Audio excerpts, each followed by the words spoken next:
Welcome to the latest episode of our podcast series for financial advisors. Today's episode is Attracting, Advising, and Advancing Women, a guide for forward-thinking firms. It's a conversation with Cary Carbonaro, Managing Wealth Advisor and Women in Wealth Ambassador at Ashton Thomas. I'm Mindy Diamond, and this is the Diamond Podcast for financial advisors. At Diamond Consultants, we help elite advisors identify the right environment for their businesses to thrive, whether that's at a wirehouse, boutique, or independent firm. With nearly 3 decades of experience, we've guided thousands of advisors and represented more than $250 billion in assets transitioned. And each year, 1 in 4 advisors managing $1 billion or more who change firms are our clients. Our process is education-driven and based on building relationships, starting as your strategic partner well before you're even thinking of a move. To schedule a confidential conversation, call us at 908-879-1002. Wondering why advisors change firms and where they're headed? Are transition deals going up or down? Those very questions and more inspired us to create our annual Advisor Transition Report. It's the award-winning, data-driven resource designed for advisors that connects the dots between the motivations around movement and the firm's appetite for top talent. Arm yourself with the knowledge you need to make smart decisions. Download your copy at diamond-consultants.com/transition report.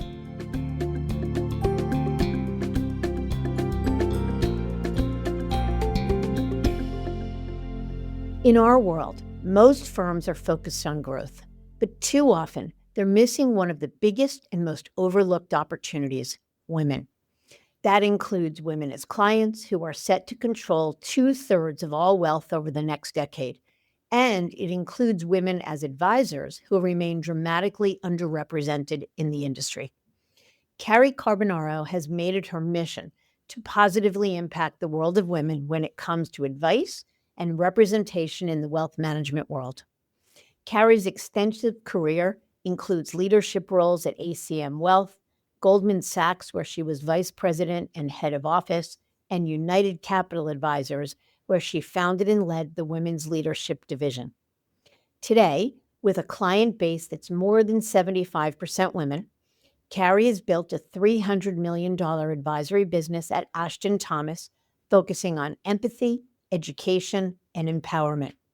She's also been an outspoken advocate as the Women in Wealth Ambassador for the firm and in the media, advising on how to support women in wealth and how to move from recruiting slogans to real change. In this episode, we talk about Cary's personal journey from the wirehouse world to independence, why so many firms struggle to recruit and support women advisors, how to build a practice that attracts and retains women clients, what advisors often get wrong about selling to women and how to fix it, and how authenticity and advocacy can drive both purpose and growth. I'm super excited to have Cary on the show. Her success story is one that resonates with me on many levels, and her mission is one we can all get behind. So whether you're an advisor looking to grow or a leader looking to build a more inclusive and future-ready firm, this conversation offers a candid, practical look at what really works. So let's get to it.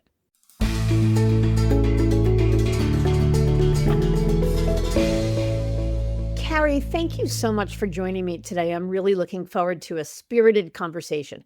Me too. Thank you so much for having me. Pleasure. All right, let's jump in. A lot to talk about. So let's start at the beginning, where we always do. Just share with us briefly a little bit about what drew you into wealth management and just a little bit about your professional journey. Sure. My dad was a money guy, worked his whole career for JP Morgan Chase. And my growing up was socialized around money. I was taught money stories. We went to, instead of bonding around sports, we went to events like foreclosure auctions and straight talk with the Dolans. And he taught me everything about money at a really young age. And I just thought it was normal that everybody learned about this. And I didn't realize till college that nobody knows anything about money, and women worse than men about literally knowing nothing. And so when I was in college, I used to do people's budgets and I just did it for fun because I'm like, this is the greatest thing in the world. Like, I know about money and nobody else does. And so that's how I started. That's got my love into the profession. And then I was like, oh my God, I could do this. People will pay me to do this. I could actually make a living from this. And that's how it started. Oh my God, that's such a great story. And I guess I have to wonder, so when you were a little girl and your father talked money to you, you see with hindsight and perspective how valuable those skills were, but did you appreciate it or find it boring when you were a kid? Oh no, I never found it boring. I found it interesting from the minute he always talked about it. I mean, you were excited to be with him. That's awesome. Yeah, To bond with him. it was amazing. Oh, that's so cool. Okay, that's a great story, and I thank you for sharing that. So, let's give our listeners some perspective about the business you've built now. So, a little bit about the types of clients you serve, the size of those clients, and the work you do for them. Sure. So my practice is a little bit unique because it's 75% female, which is quite rare in this profession as a fee only financial advisor. What's also rare is the size and type of my female clients. My average female client makes $1 million a year. And when I say that, guys fall out of their chairs and they're like, I didn't know women make $1 million a year. Ooh. And so I think that's funny to Yeah. me at least. And then the 25% of couples that I work with, in almost every case, the woman is the primary breadwinner. I have two cases where it's not, but that is my primary. So I have a pretty much backwards profession of what everybody else has because everybody is usually 80% men, 20% women. So Yeah. my size of my practice is almost 300 million, just me. And so that is also quite rare for somebody to have as my size, a large size with such like not a ton of staff. And according to Michael Kitches, I should have a staff of, I think he said 9 or 10, and I Yeah. have a staff of one, maybe one and a half. So it runs quite well. You're right about that because what you're running is a lean and profitable practice, which we'll talk about as we continue through the conversation. But it's so interesting to me because, first of all, that male comment around, I can't believe your clients make $1 million a year. Oh, that hurts. But second of all, what an awesome and admirable service you offer. I have a friend of mine who is 55 years old and just became a widow, unfortunately, and was completely ill prepared. She never paid a bill. She never had any idea where their money was, anything. Her husband died suddenly, and she's left with picking up the pieces. And it took months and months. I actually connected her to a financial advisor who specializes in widows, a female financial advisor. But that financial advisor runs a much smaller practice than you do, and it was hard to find that person. So I think you're doing something really wonderful because women want to work with women and men often want to work with women because I'll ask this as a question rather than a statement. From where I sit, it's oftentimes that women are more relationship oriented and have better attention to detail than their male counterparts. Do you find that your male clients appreciate that in you and come to you because of that? Well, it's interesting. I believe my male clients who are the primary breadwinners, which is not a lot because that's not my marketplace, but they did come to me. And I believe that they came to me because of who I am as a person, what I stand for, and also in case something happens to them, I will be there for their wives. Mm. And I've been told that many times in my career. Yeah, I love it. I think that's great. All right, let's talk a little more about your background, your professional background, that is. So you were at JP Morgan, you were at Citibank, you were United Capital, which is the RIA that was ultimately bought by Goldman Sachs. So then spent a little time at Goldman Sachs, and then ACM Wealth before landing at your current firm, Ashton Thomas. So a couple of questions about that. One, tell us a little bit about your current firm, Ashton Thomas. Where is it based? How big is it? What is its value proposition? And then I want to hear a little more about what made you move from one firm to the other. Sure, we could spend the whole rest of the time on this subject. But so I would say, let's talk about Ashton Thomas. So when I was looking for a firm, really all I wanted was what I had at United Capital. And I was trying to get that back. So I wanted a large national RIA with a great CEO, which is growing and has offices all over the country and has an open architecture platform. That's what I was looking for. I was looking to go to what United Capital was 15 years ago. So Ashton Thomas was the closest thing I thought I found, or I still think it's the closest thing to United Capital 15 years ago. They're based in Scottsdale, Arizona.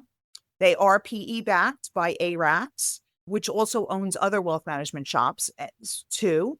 And they have a very strong leader in Aaron Grote, and they are nationally all over the country and growing pretty fast. They have about 10 billion and growing. And actually, I might be wrong. It might be 12 billion right now. I haven't even looked at the latest, but it's one of those where we're growing very fast. Right. So let me ask you a question. Had you ever thought at any time about building your own firm? In other words, like joining Ashton Thomas, it sounds like what you got was plugging into a ready built infrastructure and size and scale and capital backing by private equity firm and the like, a strong CEO, all of it. But you weren't building your own brand. Was that ever on the table for you? It's interesting. I already have my own brand, and they are not actually discouraging Cary Carbonaro and who I am and what I do and what I believe in. They're actually highlighting it and enhancing it. So for me, you got to remember, lean and mean, it's easier for me to plug into that infrastructure than hire 12 people and pay for everything out of my pocket rather than pay for a percentage. I ran the numbers every which way but loose, and I could not make it work with me doing it all myself. And I've been asked that question probably 1,000 times. Why wouldn't you just do it on your own? You could do it on your own. You don't need anybody else's help. Well, I do actually, because I do need help of all those. I do need all the staff. I do need all the infrastructure. I need all of that. I respect that. I think that the most wonderful and exciting thing about the industry landscape today is that there's something for everyone. So the person who is highly entrepreneurial and only wants to do things on their own would never consider joining a firm like Ashton Thomas. Nothing against Ashton Thomas, but plugging into somebody else's brand or vision would never cut it for them. And then the vast majority of people don't want to build something from scratch. They want what you want. They want the scaffolding and support of a ready built firm. And they want to be able to just go do what they love to do best, to do what they find soulful. So I respect that answer completely. But tell us a little bit. Okay, so you started your career JP Morgan, traditional private bank, traditional large firm, and then found your and Citibank, and then found your way into the RIA space. So why the RIA world? What were you looking to solve for? So I knew right from the beginning. So back in the day, I did JP Morgan Chase and Citibank. And then I actually had a stint running marketing, believe it or not, at Lord Abbett Mutual Funds, and which was in Manhattan and then moved to New Jersey. And so back in the day, I really saw firsthand what goes on with how you drop tickets. And like back in the day, this is really a long time ago, like when things were Wild West, really the Wild West. And so I knew, you know what, I don't see myself in that role. I see myself fiduciary fee only very early on. I think I was really pretty much ahead of my time because I started in 2002 fee only RIA CFP. So I knew that's the way I wanted to go. And it was just because I felt like less conflicts of interest. I don't have to go the Series 7 way. I don't have to be regulated as much. I can talk to the press. I can do all these things that I want to do. I can go on TV. And I felt like the RIA world was a better fit for me and also let me be me more versus being in a box in the broker dealer world, which never ever fit at all for me, not even for a second. I get that completely. But I guess the one drawback to the RIA space is that you never really have the opportunity to take some nice chips off the table, monetize the business by way of a significant transition, receiving a significant transition package when you move. How did you justify that? I did become a partner at United Capital. So what happened was I started my own practice in 2002. And then this is like a big long story, but then I got divorced from 2008 to 2011. And so at that moment in time, I was actually under another RIA umbrella because of my divorce. And then in 2012, went to United Capital. So at United Capital, I did have a partial transaction, so to speak, taking some money off the table, where I sold 50% of cash flow to United Capital to become a partner. So that actually was a transaction in 2000. And actually, it didn't happen until 2014 because I wasn't ready in 2012 after going through a 4-year divorce. I said, I'm not ready for that. So I waited 2 years and then I did the transaction in 2014. So I was at United Capital from 2012 to 2019, and it was fabulous for me. It was absolutely everything I wanted it to be. I was completely leveraging my time and expertise with everything that they had to offer. I had a lot of roles there. I was head of women's leadership, which I started from scratch with another woman, writing a business case to Joe Duran about the future of women in wealth. And I got lots of money to do women's leadership there. I was the voice of the woman. So I used to do all the speaking and writing and TV and going around the country getting female clients for all the other offices. I was a FinLife coach and I had a diamond level practice there. So I did a lot of different roles and it was absolutely fantastic for me. It was great. And did any of your clients ever, whether it be at United Capital or now at Ashton Thomas, anyone ever question the lack of brand recognition? Meaning, you're at JP Morgan, everybody knows what it is. You're at Citibank, everybody knows what it is. You go to Morgan Stanley Merrill Lynch, everybody knows what it is, and it's a firm synonymous with high net worth. Not a chance.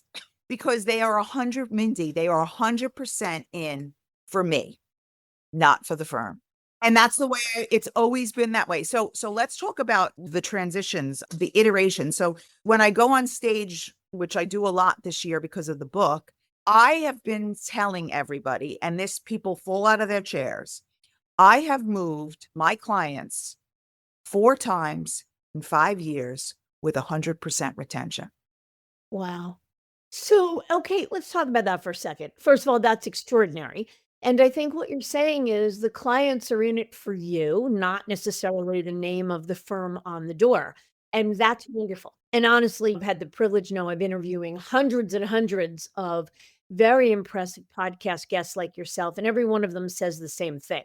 When advisors practice at a big firm, their number one worry is that their clients won't follow them because they're going to lose the brand identity of Morgan Stanley or UBS or whatever it may be.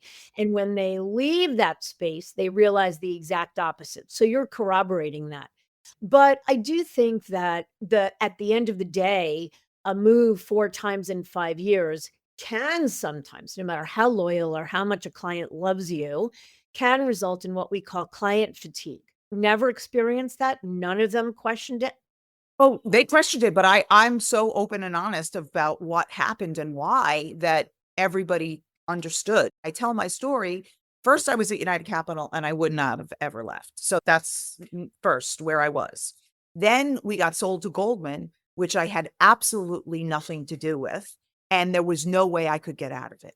And believe me, I tried. I spent hundreds of thousands of dollars to try to get out of my contract. I even tried to buy my business back and they reneged on me. So it was an absolute disaster. I talk about it in the book. I almost lost my career. I almost gave up.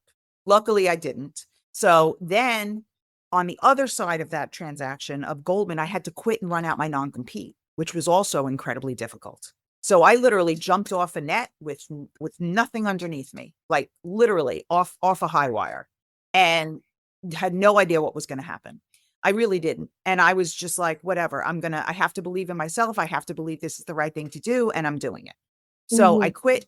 I quit Goldman. I ran out my non-compete and I wound up at the wrong firm on the other side. And that was unfortunate because at that moment in time, Mindy, and it's funny because it's what you do for a living, but everyone thought I was going to get a TRO. I was going to get sued. I was going into a lawsuit, a multi-million-dollar lawsuit with Goldman. I had the attorney saying that. Everybody was afraid of Goldman and nobody would touch me with a 10-foot pole. So I wound up in a bad contract with the wrong firm on the other side. And when I knew from before I even walked in the door, it was wrong. I tried to renegotiate. There was nothing I could do. They were absolutely unreasonable. And from the minute I walked in the door, I said, I'm leaving. And they said, you just got here. And I said, it doesn't matter. And I spent a year and a half looking for another firm and I found Ash and Thomas. So I knew the hardest was going to be going from from ACM to Ash and Thomas because I literally just moved. And I explained this whole entire story to everybody, every one of my clients. I explained the pros and cons of everything. And I said, or I can just retire. And nobody wanted that. And they said, oh no, we will go with you to the new firm. And that's what happened.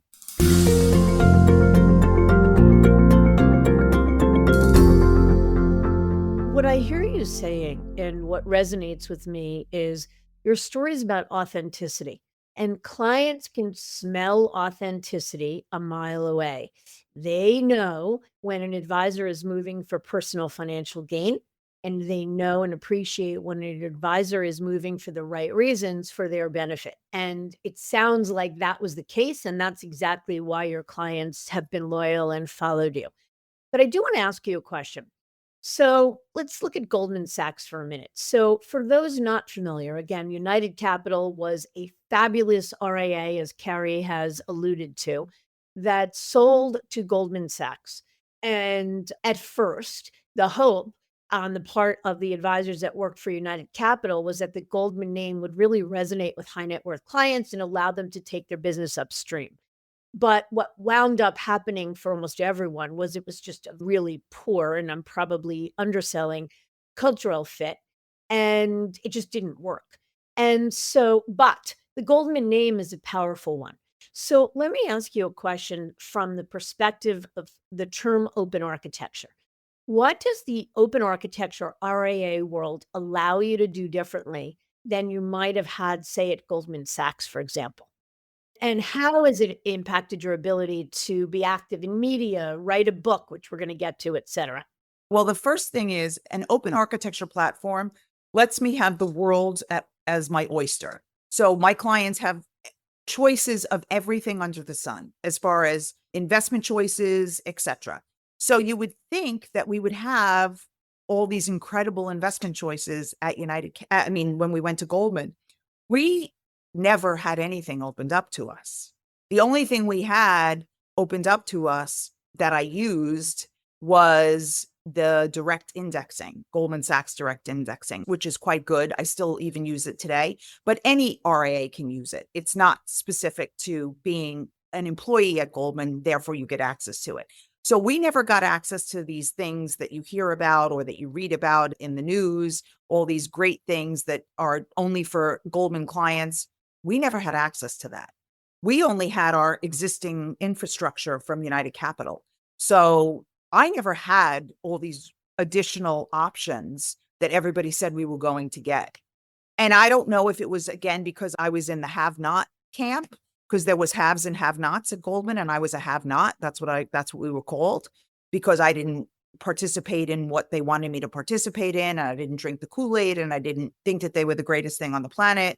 It's very complicated. But anyway, I did not have access to it, and I don't think anybody did, but I definitely didn't, and my clients didn't either. So you bring up an interesting point about that because a lot of times advisors only get access to the parts of the platform that a firm wants to turn on for them. So Right. even though Goldman is a powerful name and has 1,000 things at their fingertips and every resource possible, it doesn't necessarily mean that those resources were made available to you. So that's a great point. But talk to me a little bit about from the perspective of the ability to communicate freely, the ability Oh, to be a force in the media, to write a book. How does being an RIA or in the RIA space allow you to do that in a way that being in a traditional firm, Goldman or otherwise, wouldn't have? Such a great question. So at Goldman, I had zero ability to speak, write, have an opinion, go on social media, go on TV, nothing. I was completely shut down. It was literally like having a gag around my mouth and having my arms and legs cut off because Really? my whole career was about me speaking my truth and talking about women in wealth and being an influencer and all of that stuff. And all of that was taken away from me. So what the whole time I was at Goldman, I didn't get any clients because I couldn't hold myself out as an Mm, advisor. It was so hard for me and it was so debilitating. And I called it soul crushing, and other people did yeah. too. But that was like the perfect word for me because I literally was so depressed that I could barely get out of bed in the morning because I did not know what to do with myself because I couldn't So, do what I did my entire life, my entire career. yeah. The word that comes to mind there is the word congruence. I think that the thing that drives, so I'm a recruiter, so the things to me that drives movement when an advisor chooses to make a change, leave a firm, do something different, is a lack of congruence. That's what you're talking about. That you had a vision of being able to communicate and serve clients in a certain way. The firm you were forced to work for or went to work for disallowed that. And it is that lack of congruence or incongruence between what you wanted and what they allowed that forced you to find something different. And I do think that is one thing that really defines the RIA space. And the congruence is either go build your own, because then it's all about your own vision and make and executing on it, or find a firm like you did with Ashton Thomas, who has similar values and goals, allows you to execute the way you want to. And there is congruence between you, your goals, the way you want to serve clients, and theirs. Does that sound right to you? 100%. I feel like it's a culture fit too. Yeah. It's I don't congruence culture, it is similar, but the fact that I felt as they did not have a great reputation with women. They had a class action lawsuit going on for years and years. And I said, "Oh my gosh, I'm known as a women in wealth expert with a voice in this, like they could use me. Like I could help them." And instead they were like, from the second I walked in the door, "You will sit down, shut up, and never speak again." And I was like, "What? What just happened?" Yeah. Let's talk about that women in wealth designation. That sounds like you've had in a lot of different places, including now your title at Ashton Thomas is Women in Wealth Ambassador. Why does a firm need a women in wealth ambassador? And here's what I mean. They don't have a men in wealth ambassador. So what is that role about and why is it needed? Well, it is needed because of the great wealth transfer that is just about upon us. We are 4.5 years away now. We're really close. By 2030, women are going to control two-thirds of the nation's wealth, which is $30 trillion, which is the same GDP as the United States. And if you go out even further to 2048, it is 57 trillion, according to Cerulli. These numbers are incredible. McKinsey came out with this study over a decade ago. So these numbers have been floating around in wealth management now for 10 years. And by the time we get there, it would be 15 years. And then the numbers just keep getting larger and larger. So Ruli came out in February of this year and said firms that get this right with women will be positioned for decades to come. So guess what? The future of wealth management is women. It's going to be women clients. It's going to be women advisors, hopefully. We're working on that. That's another whole problem. But the clients are going to be there. So, what worked in the past, your playbook that works for men does not necessarily work for women. And the reason that we know this is because of the stat of 70 to 90% of women leave when their spouse dies. Yeah. So let's talk about that. In fact, in addition to being active in the media, you recently authored your second book. It's called Women in Wealth, the playbook to empower clients and unlock their future. So tell us a little bit. First of all, congratulations. Thank you. That's as an author myself, I know how daunting a challenge that is. And so just getting it done is amazing. But tell us about the premise of the book and why was this book one you needed to write now? So it's so interesting when I look back, because everybody asked me that question. And both times in my life when I wrote books, I wrote them on the other side of terrible things happening in my life. So when I went through my terrible divorce in '08 to 11, on the other side of that, I came out of it and I had to write a book for women on building wealth. It was The Money Queen's Guide for Women Who Want to Build Wealth and Banish Fear. And it was like decades, what you do in your 20s, 30s, 40s, 50s, 60s. And I also wrote that as a cautionary tale because I told my story about what happened with me and my horrible ex. And anyway, that was book one.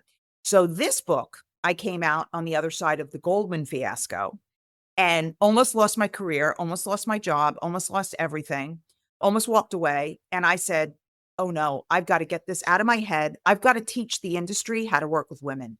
We are so close to this great wealth transfer. There's no other book specifically like this. And it's time. It's ready. The timing is perfect. And I did. What are the typical advisors doing? How are they getting it wrong when they're counseling women? Let me tell you my story, and maybe you can answer those questions, why women are different and what the average advisor is doing wrong when counseling women, just in the light of that. So, my husband and I had a pair of financial advisors that we liked a lot, that actually my parents had used as well. So, we were second generation clients and they were doing good work for us. I started this business 30 years ago. The business was really taking off. And let's say I was 10 years in. And so we're meeting with these financial advisors who, again, we liked and had respect for me. They were not denigrating. They had great respect for women. They said all the time how impressed they were with what I had built, etc. But at the end of the day, we were doing the year-end review, and I think I must have said something. My husband and I were together with them, and I must have said something along the lines of, "So, what's it gonna take for us to retire?" And the senior advisor on the team looked at me and said, I'll never forget this. He said, you just keep doing what you're doing, and you will have no problem walking across the finish line." So I finished the meeting. I gasped. I didn't say anything. Finished the meeting, however many minutes later, smiled, nodded, walked out, and I turned to my husband and said, "That's it. We're out of here." And he said, "What are you talking about? They're great guys. We've been with them forever." I said, "Anyone who knows me knows I've never walked across a finish line ever. I intend to finish my career and end the day by running across, by doing spectacular things. And anyone tells me that all I have to do between now and then is just keep the status quo doesn't really get me." And we went on a search for probably within 6 months later, we found new financial advisors that totally get us and get me. But with that story in mind, what does that story say to you, Cary? And then tell us how most are getting it wrong.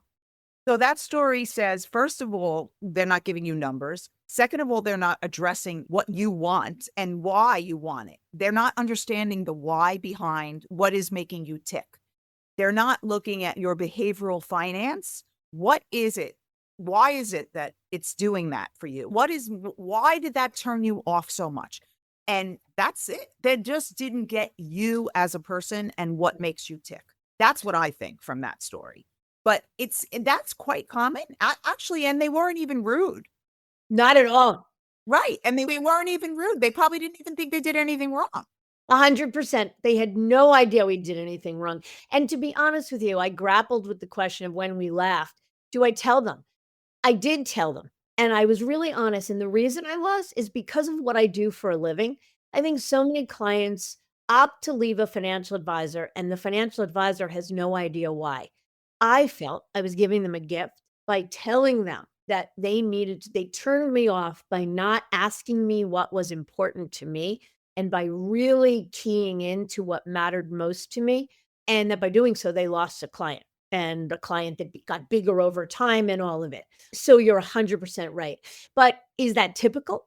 And is that something that only women want? Like, what's the secret sauce? I don't know if it's something that, I mean, I'm sure some men want it too, but that's where in that case, specifically in that case, if they dug deeper and used the behavioral finance tools to understand the why of what makes you tick. So it's interesting because at United Capital, I think we were ahead of our time because we had a lot of behavioral finance tools and they're actually becoming incredibly popular today.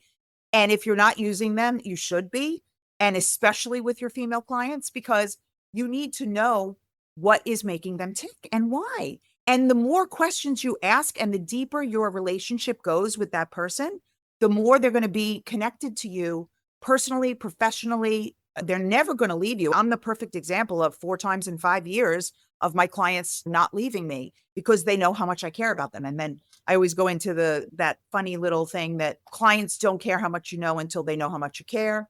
And I'm like a big, huge fan of that. So that's how I practice. But let's talk about what makes women clients different, right? Because I get asked that all the time. And what drives me up a cliff is when somebody says they're exactly the same. Women and men are exactly the same. And I literally want to jump off a cliff because I'm like, I just wrote a 400-page book on the differences. So no, they're not exactly the same. Women, first and foremost, there's so many differences, and it doesn't mean that we're less than, it just means that we're different, period. And we also have a lot of strikes against us. Let's talk about the strikes. Pay wage gap. It's real, 82 cents on the dollar. Wealth gap, hugely real. And that is because women are out of the workforce, caregiving, having children, raising children, taking care of family members later on in life. If for some reason it falls on, in most cases, falls on the female. That whole thing costs women $1 million of net worth over their lifetime. That is a huge amount. So we got that. So we got pay wage gap, we got wealth gap, we've got out of workforce. So we retire with 2/3 less than men, usually because of those reasons, but also because sometimes we are not 100% invested, or we keep more money in cash, or we put others before ourselves. We spend more money in healthcare in retirement than men, at least 250,000. It's anywhere between 250 to 350, according to Fidelity, in retirement. We make less in Social Security. We're going to be by ourselves 90% of the time because we outlive our spouses. We have incredible longevity of an extra 7 to 10 years. So there's a lot of financial planning challenges before we even get into the differences of how we think and feel and all of that stuff. So I haven't even gotten into that, but that's just the tip of the iceberg with the differences of women and men. I encourage everyone, every advisor listening, to get a copy of Cary's book. Cary, do you want to take a minute to give us a plug and tell us where they can get it?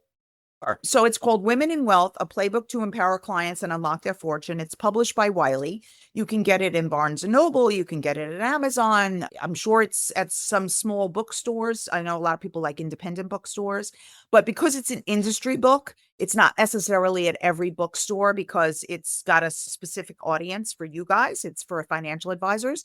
But ironically, it's for financial advisors, and women who are lay people are also reading the book because a lot of the reviews are saying, this is what an advisor relationship should look like. These are the questions you should be asking your advisor. So it is getting a broader audience than I originally expected it to. And I also wrote it for male financial advisors. And also, female financial advisors are the main ones reading it, which is also interesting because I wrote it for men. Yeah. So let's talk about that.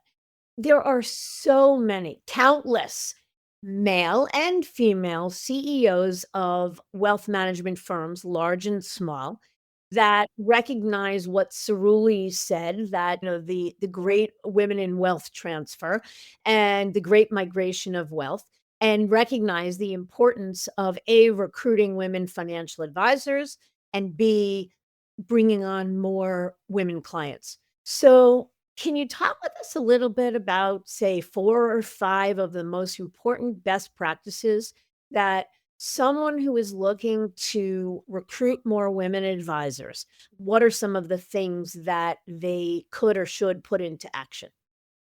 So it's interesting because we're working on this with the CFP board, Center for Financial Planning, trying to bring more women into the profession. And it's quite difficult. It's more difficult than you would actually think because I think we're what, 23.9% of the profession. So just not even 24. And we're bringing more women in, but the denominator of men is not going down because men are not retiring. So we're not getting that number up, even though we've brought a lot of women in. And the other issue is we can go back all the way to high school and middle school. I also am working with Rock the Street Wall Street, which is a nonprofit that tries to educate women about the profession and also about financial literacy. And they bring in the women and also their mothers and that like their family into the conversation. But what's so interesting is in about 12 years old, and sometimes even earlier, women start to lose confidence. And the teachers who are teaching math start to focus on the men, and women are just like, oh, math is for boys. And so that's the whole STEM thing, which is like a huge. And then I also did something with the CFP board where we went to the Girl Scout National Convention. We had a huge booth. We probably talked to 3,000 girls from age probably 5 to 18 while we were there. Not one of them, except for, oh, okay, one, because their father was a CFP. Nobody knows what a CFP is. Nobody knows it's a profession. Nobody knows it's a thing. Nobody knows they can go to college for it. Everybody knows what a CPA is, an accountant. Everybody knows what an attorney is. Nobody knows what a CFP is. Nobody there did. So we were going through, you can make a lot of money, you can help people, and just opening their eyes. We had future CFP tattoos, future CFP selfie sticks, things that they could take pictures of. So I felt like we planted thousands of seeds, but it is way more difficult than you think because we don't have the name recognition and we're also a new profession. So anyway, it is quite difficult. Okay, so with that in mind, what are some of the best practices that someone looking to recruit a seasoned female advisor now can be doing? Okay, I would say, first of all, have a women in wealth division. Okay. Or a women in wealth title or women in wealth ambassador so that they know you are serious about this, putting your money where your mouth is. That's number one. Number two, you have a women's section for women clients on your website. I think that's super important so that a woman who wants to come to your firm can see you are recruiting female clients or you are recruiting female advisors and speaking to them and speaking their language. I think it's really important. I have a quiz in my book. How female friendly is your practice? Take the quiz. See where your blind spots are. May not even know what you don't know. Have a woman's perspective on how you're communicating in marketing materials to your clients. Because guess what? A lot of times it's very male focused. It's talking about beating the S&P 500 and sports analogies. And I'm sure some women like them, but my clients don't. And my clients like shoes as asset classes. That's my analogy. And they love it. And that went crazy when I wrote that back in the day. And it's still out today. But I have another friend who uses spices, another friend who uses recipes for asset classes comparisons. That's female friendly language. Take the jargon out. Don't talk over a woman's head. Make sure that you are getting the female perspective in every decision that you make within that firm. You know what? If you don't have a woman in senior management or on the staff, you don't even know what you don't know.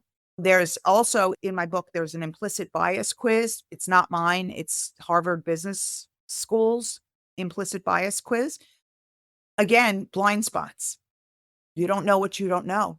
There's a lot of things out there that you just don't even realize that you might be alienating people. So I also hear a lot of times, you might hear this too. I tried to get a woman in the job, but nobody applied. Have you heard that before? Oh, yeah. I said, let me see the language. Let me see how you wrote up the job description. You don't know what you don't know.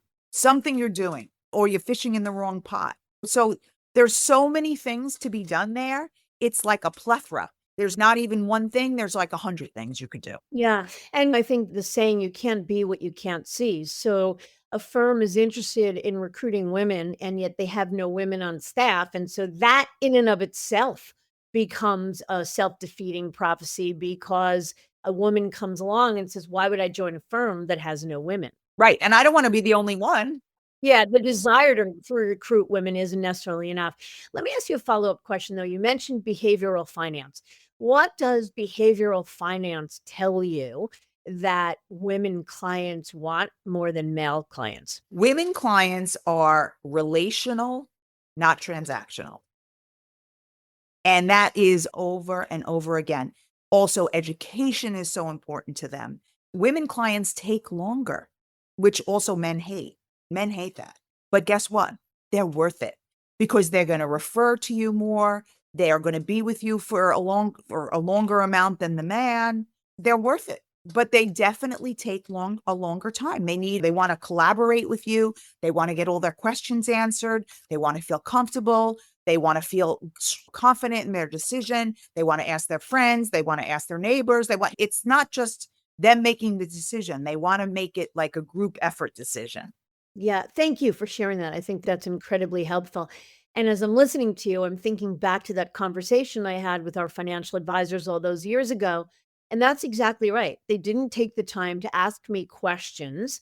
They were trying to be efficient. They were talking about numbers, and I wasn't interested in numbers. I was interested in, I wanted to feel validated and heard and understood. I wanted them to understand what my vision was for the business I was building and what I wanted it to look like and how ultimately that might translate into numbers. But numbers wasn't what I was asking for, and they just missed the boat. So I think it was really helpful, and thank you. It's so funny that you say that because another one of the things that I have in the book is talking about life, not money and not numbers and not performance.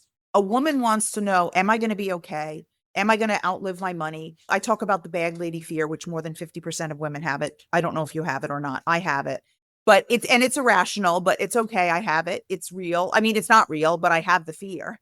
And so a lot of women have that fear that they're going to be homeless and penniless and living on the streets in New York City. At least that's where, because I grew up in New York City. So that's what I see. And that's what I remember. And I'm like, oh my God, I never want to be that. So that's addressing those fears and going deeper. And the other thing, which we haven't really discussed, but our industry, wealth management, looks at women in two categories and two categories only: widowed and divorced.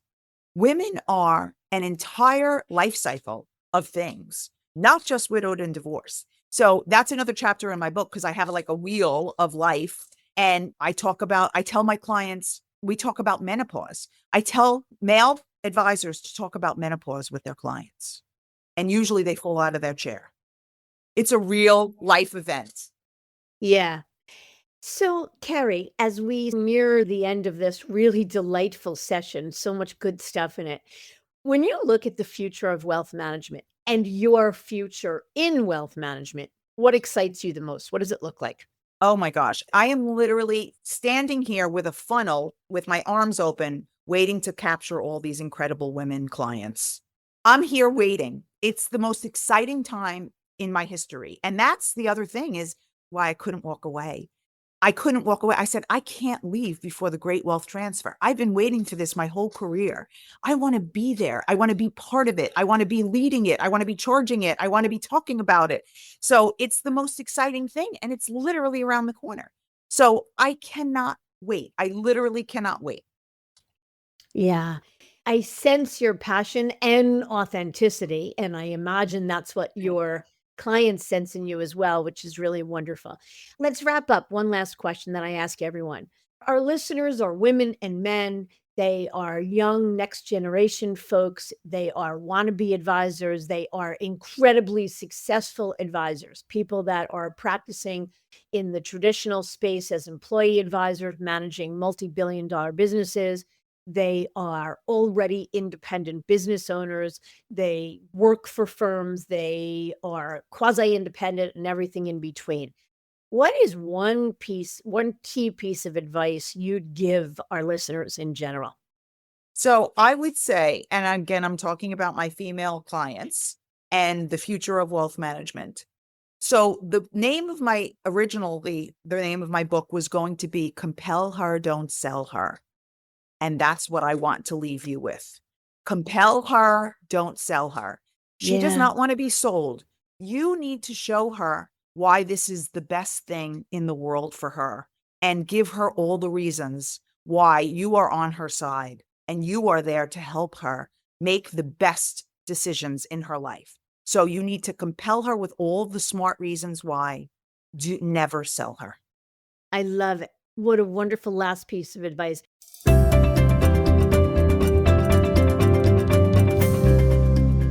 It has been delightful. I love so much of what you shared. Thank you for sharing with such passion and authenticity.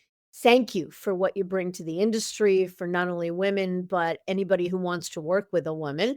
And I'm excited to see what the future holds for you. Thank you so much.